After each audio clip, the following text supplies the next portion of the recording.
What's up, everyone? Welcome to our live stream. Today, we're going to be talking about red flags for artists and art scams. And if you would like to learn how to turn your artistic weakness into your strength, check out artprof.org, where we have lots of free resources, tutorials, critiques, art dares, pro development, and all that cool stuff. And quick announcement before we get started, I want to say happy belated birthday to our own Prof Lieu. You just had a birthday yesterday, and so everyone needs to acknowledge it. There we go. I'm 46. I don't know what happened. I just turned around and I'm like, dude, I'm closer to 50 than I am to 40. And okay. I'm going to milk this. If you want to make me happy for my birthday, send a super chat or super sticker. That would be the best thing for me if you want to help me celebrate my birthday. Anyway. Thanks, everybody, for joining us. We're going to take a look at some things that should make you scratch your head. For example, poorly written emails and messages. Usually bad grammar is a sign. Alex, why is that? Or am I just being a picky teacher? I don't think you're being a picky teacher at all. I think bad grammar shows that the email didn't have a lot of thought put into it. And so at best, it's someone who's maybe not serious about buying. At worst, it's potentially a scam. Yeah. This is an email I got a long time ago, and it's always something about a relative. I got one that was like, my wife just had a baby. I need to send her aunt a present. There's always some long family history involved with a lot of these. And I just don't think people who want to buy artwork want to tell you about their aunt. Is that the case, Jordan? I don't think so. I think it's just to pull a sympathy card on the artist and like try and get you invested. Like, oh no, I'm so sorry for this person. But it can be really bad. And something I've also seen is where you have a whole email written out and they say, like, dear artist, and the artist's name is in a completely different font and size than the rest of yeah. Clearly, like, sent to 30 other people. And like, that's another red flag right there. Really quick, we got a super chat wishing Clara a happy birthday from Amanda Norris. Thank you so much for your support. Thank you, that first birthday gift, Clara. Thank you so much. Here's another thing. Sometimes there's emails where it's not totally blatantly, oh, this is sketchy. What you can do, research the person that sent the email and also the company, because usually they'll mention I'm from this company. And the fastest way to do that is to check their email signature. So what are you looking for down here, Alex, that could say that it's a red flag?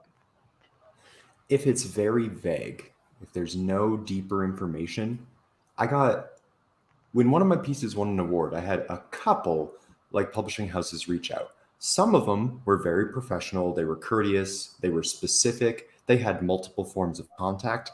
Others were kind of like what Jordan just said, like, dear Mr. or Mrs. Alex, and just very, very vague. And Jordan, sometimes even if they have a website and you click on it, sometimes the website's a red flag. How do you know it's not a legit website? I think you'll know based on if it's updated or not, like how old some of the artwork is. Sometimes the art just won't even load up. But I think it's always easier when it's, like a major company. Like for me, when I started working on DreamWorks, I got an email from a recruiter and it said like @dreamworks.com or whatever. I was like, oh, this is clearly from the real company. This isn't a scam at all. And I was very happy that day. So, but yeah, you just gotta be really careful about some of that stuff. Another thing is whoever contacted me, I will check to see if they are on the website. So a lot of companies, they have like a staff page. Not everybody does, but a lot of them do. And if they have a listing as a staff member, I'm like, okay, this is fine. This is legit. Let's take a look at a legit, well-written email example. This is one that I got a couple months ago, and I'm only showing you a piece of this email. It was a pretty long email, and Is that a red flag, Alex, when it's so long, or is this just somebody who rambles? No, I actually think something that's long is the opposite. Now, going back to what we talked about at the beginning, if most of the length is a sob story, it might be genuine. They're probably just looking for a discount too. But I think you have to look at it from them being a professional too. And if they're professional and they're very clear about what they want, why they're interested in you, how to contact them, what the pay is like, when they need things by, that's very professional. And it's hard to sum that all up in 2 to 3 sentences. Yeah, if you really do truly want something from an artist, you're going to lay it all out in one email. You're not going to say, hey, we might want to use your work. This person gives tons of information in the first half of the email. So if you look at the second paragraph, Jordan, what are some things that start to make you think, okay, this is probably the real deal? Well, there's lots to talk about research. Let's see, I've attached here a PDF showing the specific piece. So they're very specific on what they want to use. And let's see, we are reaching out today. And they're giving you just options. They're just reaching out. They're just trying to see if you're even interested. It doesn't sound like it's something that's going to be a chore necessarily. They're just curious to see if you're available for it. Mm-hmm. I mean, I cut down this email. I think there were like 2 other paragraphs, but also they're going to be very polite about it. Thank you for your consideration. I would be happy to talk further about working together. Is consideration of your artwork a possibility given these circumstances? Because Alex, people who are really demanding and aggressive, that's a red flag. Oh yeah. I think for me, that's what I like about this a lot, is it's not coming off as like a car salesman. It's stating the benefits honestly and obviously. We have, where's that line? With literally tens of millions of viewers turning in. But there's no explanation point. There's no, you'd be silly to not do this with us. Come on, just come on. It's like, hey, we're competitive pay, lots of viewers. Let us know if you're interested.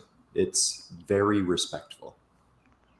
This email, despite it being so well written, I was still very nervous about it because the filmmaker that they mention, who I'm not going to name, is extremely high on the food chain. And so I had to check it like 8 times. I was like, really? I'm not sure I buy this. But that's why even with a well-written email, you still should look up the person. You should still look at the website. All of that stuff is important, even if it does look legit. Mm-hmm. Next one, and tell us in the chat if this has happened for you. When people ask you to work, quote, for the exposure, because, whoa, what a big perk that is, or extremely low pay.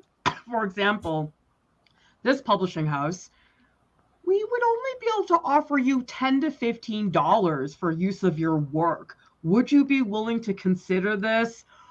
Are you serious? You might as well just ask for it for free at that point. Mm-hmm. Jordan, has this ever happened to you? Yeah, it's very insulting. And usually this is targeted, or the most susceptible to this kind of email or going through with it are newer, younger artists. Because typically the level of confidence is much lower and you're just kind of excited to get your name out there. But please do not go for this. It's a huge red flag. Someone once offered me $8 an hour for to do a whole animated thing after I had graduated from school and worked professionally in the industry. And I was like, this is the biggest insult. Goodbye. Yeah. Yeah. Yeah. Ginger hot says, take. No one should make that much money. It should be much more. For anything. Yeah. Ginger says, basically, stalk everyone who wants to work with you. Exactly. Do it. It's necessary. This is a protective measure because so many people are so quick to prey on artists. Have you seen that, Alex? Oh, yeah. And I think that Ginger Self phrased it really well of you do your research. Because on one hand, these people expect that. Like, imagine if you are a big filmmaker's assistant. You know that the people you're going to reach out to are going to be suspicious. Now, don't come in very like creak in the door, be like, who are you? Like, don't ask them that stuff. Do your own research on the side. LinkedIn can be a really great resource for just confirming that people work at the company they say they do. W315 says, exposure bucks. Yes, and it infuriates me because, as Seven Angelic says, exposure doesn't pay the bills, just like these folks. Jordan, nobody ever asks mechanics to work for the exposure. Yeah. Why do people do this with artists? It frustrates me all the time, but I think the reason is because we are artists, we think it's always fun. They're just like, oh, their bills magically get paid. And they don't realize for us, it's a trade, it's a craft, it's what we do, it's how we earn money. And it's no different than a mechanic or, a smith or something like that. And it's really, really insulting, actually. And quite honestly, the exposure, we have social media for that. We could do it ourselves for free and build up our own audience. Why would we need exposure from someone else? Like, really doesn't make sense. I'm so glad you brought up that point, because I think exposure did mean something before the internet. Back when it was very hard to put your art in front of people, it meant something like, hey, no one would see this otherwise. But now, no, my work is seen all over the place by people. Also, Jordan, I have had a couple times where I did do work for free as a younger artist, and I never reaped any rewards from that. Why do you think that is? I mean, it's like you do the work, you get your work out there, and yet it never goes anywhere. I mean, it could just be not following some of the things we're talking about in the stream. But,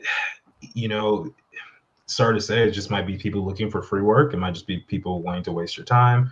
Maybe they're, they're secretly enemies that you made in the grocery store that one time from 10 years ago. I don't know. But yeah, it happens to everybody. So this list comes from experience from us guys. It's not like we haven't been through some of this stuff before.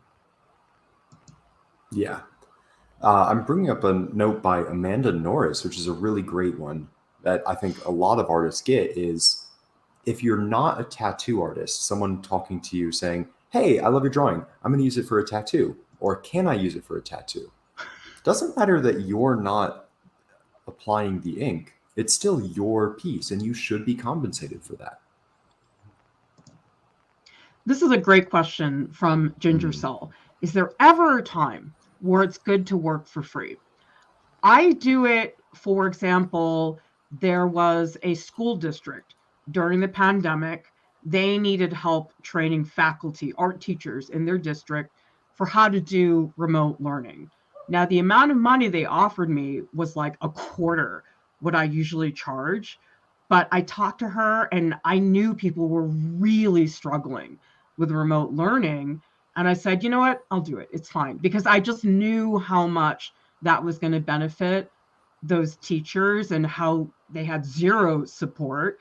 And so for me, if it's something where it's a goodwill situation and I just really want to help them out, that's fine. And again, the teacher who I talked to was very legitimate, and I heard all of the struggles they were having, and I just really wanted to help them out. So something like that is fine. Okay.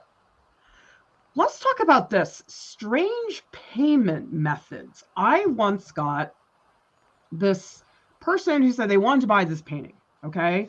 And they said to me, I sent out the check. There's a mix-up, as it appears the check was mistakenly overpaid for $950. I hope you can understand they'll be able to refund the balance when the check clears. What's wrong with this, Jordan? Basically, when you receive that check and it's a hot check essentially, and you put that money in your account, they're going to ask for it back, and so you end up paying them the money instead of you receiving money. That's the scary part that usually happens with this. I don't even like dealing with that. I'm like Venmo, Cash App, Zelle, like that's it. Like that's kind of how I do it. Or hand me the cash like straight up in bill so I can see them. But yeah, I really don't mess with checks unless it's someone I really know personally. Again, bringing in the family member. I have my uncle out of town for a funeral. It's always something very dramatic. And they're saying, oh, bank cashier's check, we can proceed. I was like, just freaking pay me. Okay, like, it should not be this complicated. And when it becomes this back and forth, I mean, I put my foot down. I said, PayPal, this is what we're going to do. And they say, no, we'll have to work with the payment. Any reason you don't want to do this? I mean, Alex, why do people do this? Why did they waste my time? I think this is the theme of this stream. At best, it's good intention ignorance. At worst, it's active scam. You are getting paid. It's not a problem if you set your boundaries. PayPal is a fairly common app. We've all heard of it. It's not like you're requesting small bills delivered by carrier pigeon. You are asking for a very simple thing. And if they are resistant to that, I think that we all have a right to be very suspicious. Kevin says, I was wondering, do you recommend artists to step down from these weird offers or try to debate prices with them instead of running away? That's a great question. So Jordan, when somebody has given you an insulting quote for what they want to pay you, do you take the time to negotiate or do you just ignore? Usually I just ignore it. And the reason is because I think about who that person is to even offer such a low statement. Like, would I want to work with this person for several weeks on end on this project? Like, they potentially are someone I just don't want to work with. They might just be someone who's going to ask for 1 trillion revisions, or you'd be very disrespectful towards me and my time. So on some level, I don't even want to deal with that. And here's the thing, like, if you're worried about how you're going to pay your bills, you were going to figure out how to do it either way before they sent that email to you. So if anything, it should be adding to your business and your happiness and not a headache to you. Mm-hmm. I got myself into a terrible situation a couple of years ago where I had talked this client into paying me a pretty significant amount of money. And they were a little hesitant, but then eventually they said, yes, let's do it. And I made the work. They wanted me to copy one of my old drawings. And I thought, oh, this is pretty easy. I'm just going to copy the drawing, make another version of it, right? And so I show it to them and they just have a fit about, I'm like, this is what you wanted. And it was so horrible. They wrote me this email that was so aggressive and just cruel that I had done all the work that I said to them, I'm giving you a full refund because I knew the situation was not going to improve. And Alex, if somebody writes you a mean email, is it going to get better? No, back away. Yeah, you both said it perfectly, because I've given a lot of people that benefit of the doubt of, okay, you can't pay me enough, but I like the project, yada, yada. And it's never worth it, because even in the last time when I was very explicit, like, listen, because you're paying me so much less than I normally charge, these are my boundaries for revisions. This is how we're going to do this. I was very transparent. I'm doing this as a favor to you. And it kept getting more and more and more. And they had this language like they owned me. And I think that's something where, no, I'm walking away. It's not worth even my full rate to do this. Amaris hit the next topic, which is creating artwork for friends and family. Amaris says, I'm a part-time seamstress. My sister is trying to get me to make a dress for free. And my response was exposure doesn't pay the bills. Why is this so dicey, Jordan? Because it's our friends and family. Don't they want to support us and be nice, and we love them? Why is this just, I never do this ever. Mm-hmm. First up, I think it's hard because usually what comes with family and friends is the ultimate guilt trip. There's always a guilt trip. It's like, remember that time I got you that Happy Meal when you were 12 and you got the SpongeBob toy? That was all me. You're not going to do this for me. Like, that's usually how it goes. And then we feel bad. And we want, like, well, they did kind of give me that Happy Meal. The fries were really good. And so I will do this work for free. The thing is, you're still spending so much time on the artwork. Like if they ask for a portrait painting that's going to take you 20 hours, that is far more expensive than a regular old Happy Meal or something. Like you should be compensated for the work that you do. Ginger says, I feel like working for family is just a red flag. Every time I work with family, it's awful. It's so awkward because especially if they're not the most ideal client, which they usually are not, you don't want to yell at them or just say goodbye. You can't really say goodbye, Alex. Yeah. I joked once with a family member, it's too bad y'all saw me grow up and knew that I could draw, because it would be convenient if you didn't know that. So it just wasn't even an issue. I gotta say, and maybe I've been very lucky, I've had some family member projects where it's a little cringy and awkward. I've also had some that are where my family has been very respectful. One was, I mean, to be clear, it was my uncle's father who passed away. And my aunt wanted a painting for her husband. And she right off the bat offered to pay me my normal rate. And I was like, Aunt, no. So sometimes it can be good. Sometimes it can be kind. You just have to be wary.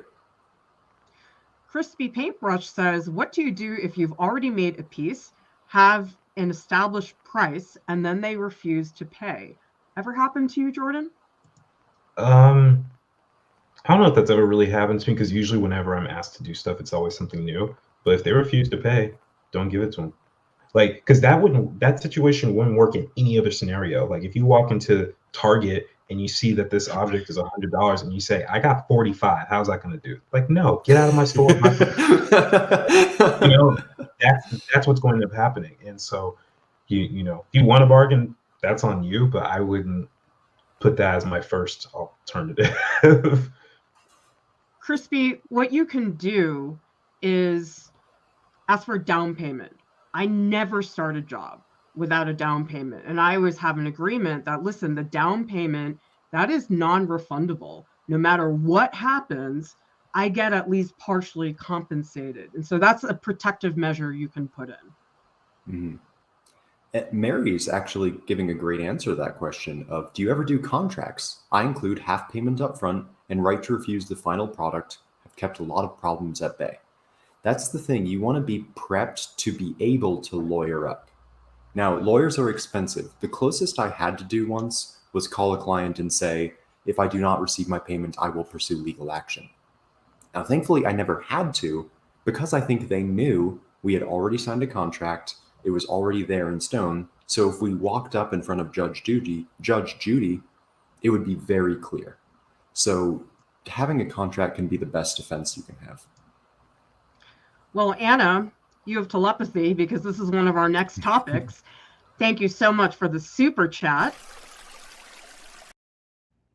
And Anna says, everybody should be wary of pay-for-play galleries, also called Vanity Galleries. It's not a stepping stone to better opportunities like I thought it was.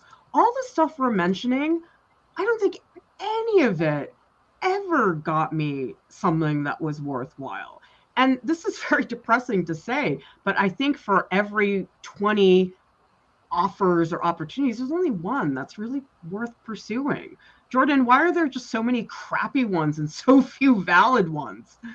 I think that's just the way of life, like about like dating, like there's usually like a ton of fish you have to go through to find the right person. It's just like there's just some that just aren't going to work.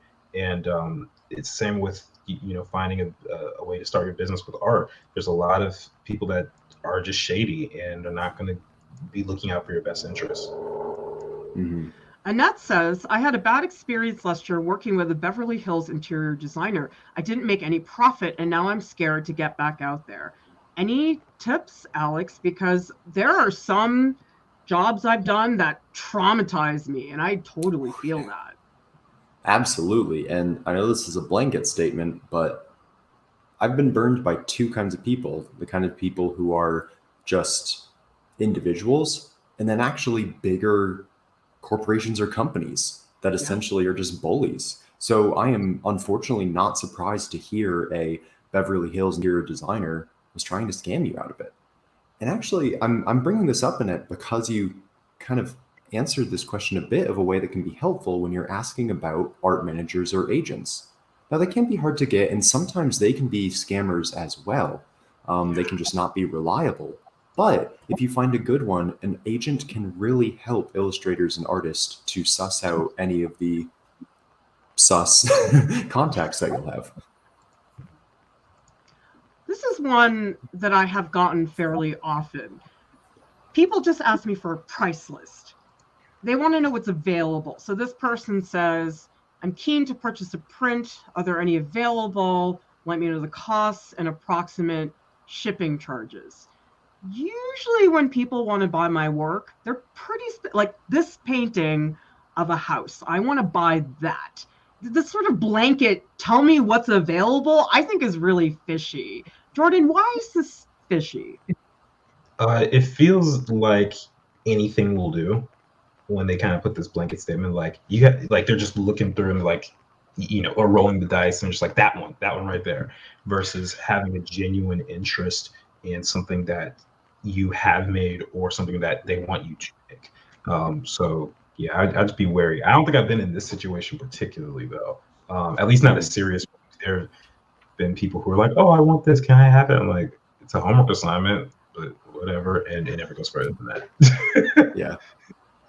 What's really funny is I've been on the other side of this email, but with, as you said, Clara, a couple key details that kept me, I think, from coming off as a scammer. I've reached out to a couple artists on Instagram directly, and I've said virtually this. I've been a huge fan of your work, but I've named specific pieces, and I've also said, I've seen your work on other sites online that I can buy, but I want to make sure that I'm paying the artist directly. Essentially, I want you to make the money. I don't want printshop.com to make the money. And in both of those cases, the artist has responded back to me, and lo and behold, I bought the print that I wanted. People usually, when they buy artwork, it's a specific piece they're looking for. And also, I have an online shop. My online shop is not hard to find. And so when people say, I want a blanket, I'm like, look at my freaking shop. This is not difficult. Etsy gives all the shipping. I'm like, how can you not have seen this? People who want to buy artwork, they're on a mission. Like they want to buy the artwork. I find with buying artwork, people are not usually, yeah, it's like, I want it. It's very straightforward. There's not a lot of moving around. And so you have to be very clear to people. When I get those requests, I say, go to my shop. That's it. And then usually, I never hear from them again. It's like, wow, I wonder why. All right. This is a good one. Alex, I'm writing a children's book. Can you illustrate it for me? I'll pay you when I'm successful. Oh, yeah. Let me at him. This is really tough. And it's tough. I've stepped on this rake so many times because people genuinely believe it. And they're genuinely kind. They're genuinely nice. And they also think that the publishing world works exactly like it did for J.K. Rowling. They're like, hey, I have this great idea of a teddy bear that goes to school. I'm going to make $5 million next year. I'll give you half of that. How good does that sound? And it's heartbreaking because I've ended all of these jobs with a conversation with them where they are usually visibly upset because I'm sitting down with them and saying, no, I'm really sorry to be the one to break it to you, but you're not going to make that much money. That's not how this works. Furthermore, usually the publishing company likes your story and then they will assign you an illustrator. You're not allowed to say, here's my story. Also, here's this random guy I found who illustrated it. That's not how this works. Here's another one. This was part of a back and forth that I had. Although my brand is still very small, my t-shirt quality is assured I am confident it will be successful in the future. I mean, is success guaranteed for anybody who wants it, Jordan? No. I mean, I admire when people have faith like that. And, you know, there's a certain level of respect. But when you're banking on that as someone else who's getting involved, that's when there's trouble, especially if you're not like working together. You know, like there's if they're just coming to you and like, hey, I promise you I will be successful. It's like, I don't have any receipts. I have no proof that you're even capable of doing what you're saying you're going to do. And how I know your book is not like trash? You know, like it could be the absolute worst thing you've ever seen put to paper. And yeah, and quite honestly, even if they do blow up, the percentage of that, or the idea that they're going to give you that $500,000 that they promised or whatever, unless you meet the most loyal person in the world, you know, I 9 times out of 10 wouldn't do it. Oh yeah. There's something about this where I want to bring up the good email you got earlier, Clara, where they were saying accurately, we have millions of viewers, we're credible, and how that is different than this is gonna be big. I think that's a very important distinction to make. Like, what are your thoughts on that subtle difference? I think when I see people really inflating themselves, that's a red flag. I mean, I'm sorry, artists, but when you write on your website, award-winning artist, that doesn't make you look good, because the people who have won the major grants, they don't put that on their website. They just are who they are. And so when people feel the need to puff themselves up as, I am a groundbreaking, internationally renowned artist, that does not reflect well. People who are at that level don't talk about themselves that way. So avoid that. I want to bring this up from Annette, who says, is there a credible business you recommend when looking for a manager or an agent? Anna, thank you very much for the reply. Art agents are not a thing. They do not exist. Gallerists and curators are real, but anybody who wants to charge you to get your work, quote, out there is scamming you. Now, to be clear, Anna's talking about fine art galleries. Okay, that is the case there. But an agent, tons of people have agents for illustration, Jordan, right? That's a totally different field. Yeah, I mean, well, I have an agent. I mean, it's more for animation and games and stuff like that. But it's been super helpful to me because they, you know, she does all the work, and you know, and one of the things that I don't like is negotiating payment, and she takes care of all that too. And if you find a good agent, I'll say this: if you find a good agent, then they will have your best interest at heart, because every time you get paid, they get paid. So they have an invested interest in you making money too. That's just kind of how it works. But again, you have to find a good, trustworthy person, and that can be a challenge. So good luck out there. Yeah, I know it's hard to find agents. A good way to start is to look for artists and illustrators that you admire and find out who represents them. Because that's the thing. A lot of the times it will say on their website, represented by so-and-so. You follow them, you see who they are. And that's a good way to begin that journey. Well, this is a good point from Annette, who says, I do have a good friend who's an artist who has an agent and he's successful. It's possible, but he has had bad experiences in the past. Here's the thing. There's a whole world of agents. There are some agents who just do nothing for you. Even galleries that will do nothing for you. I mean, somebody told me this year that they were with this gallery and sold so little compared to what they've sold online in like 1 year, which is crazy. So just because you have an agent or have a gallery, it doesn't mean it's necessarily a good experience. So if it's not working, get out of there, because that's a waste of your time to be with that agent who is no good. Thank you so much, RB Dick. Again, if you want to help me celebrate my birthday, the best thing you can do is send me a super sticker, because that's what I want, is for Art Prof to be on stable ground. All right, let's talk about vanity galleries. Now, a legit gallery is never going to charge you to exhibit in their space. And yet there are so many of these. And I believe Anna had some commentary about this earlier up. I'm going to see if I can find it. Yeah, like Anna says, I feel like exposure is valuable to get your artwork, but you need the respect. You need to respect the people involved. And I believe up here, yes. I've been so desperate in the past to show my work that I've fallen prey to pay-for-play gallery schemes. I thought it would be a stepping stone to more legitimate shows and representation. What's wrong with this, Jordan?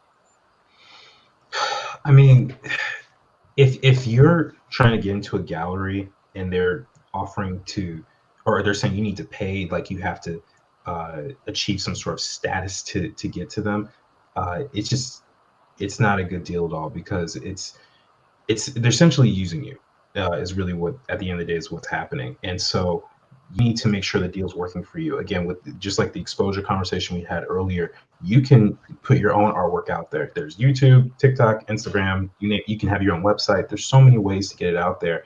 And I don't think any artist in 2022 needs to be desperate to get their work out there. It should be a situation that does work for you. Mm-hmm. And actually, if you put a vanity gallery on your resume, that can hurt you. Alex, why is that?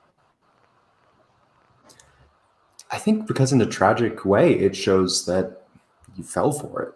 I mean, there's no better way to put it, I think.